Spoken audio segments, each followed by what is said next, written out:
బీరకాయ కూర అండి. బీరకాయ కొన్ని ఏరియాల్లో బీరకాయ తీయ కూర అనేసి కూడా అంటారు. సో ఎలా చేయాలో చూద్దాం. స్టవ్ వెలిగించి పెనం పెట్టుకుని ఆయిల్ వేసుకోవాలండి. ఆయిల్ వేడైన తర్వాత పోపు పెట్టుకోవాలి. ఆ లోపల మనం బీరకాయలు పీల్ చేసి బాగా కట్ చేసి పెట్టుకోవాలండి మనకు నచ్చిన సైజులో. మినపప్పు, పచ్చిశనగపప్పు, ఆవాలు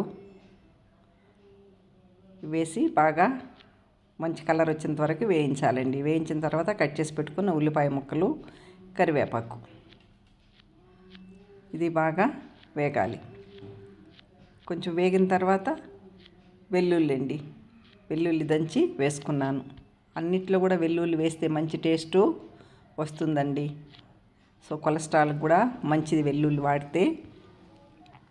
తగినంత ఉప్పు, పసుపు అండి. ఇవి బాగా వేగిన తర్వాత మనం కట్ చేసి పెట్టుకున్న బీరకాయ ముక్కలు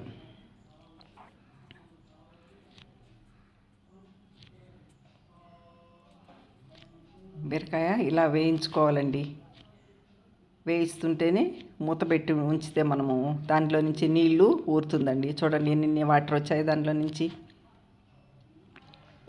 తగినంత కారము, ధనియాల పొడి. కారం తక్కువ వాడతాం కాబట్టి మేము ధనియాల పొడి ఎక్కువ వేస్తామండి.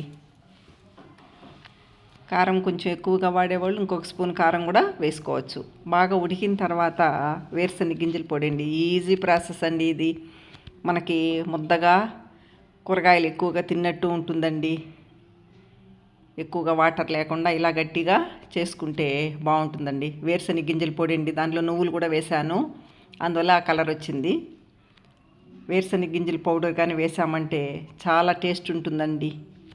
ఏ కూరకైనా మనము ఆ పౌడర్ ఒక 2-3 స్పూన్లు కానీ వేసుకున్నామంటే కూర చిక్కగాను ఉంటుంది. సో టేస్ట్గా కూడా ఉంటుందండి. దాంట్లో నువ్వులు కూడా వేసి కొడతాం కాబట్టి మనకి కాల్షియం కూడా అందుతుంది. అలా వేసుకుంటే బాగుంటుందండి టేస్ట్.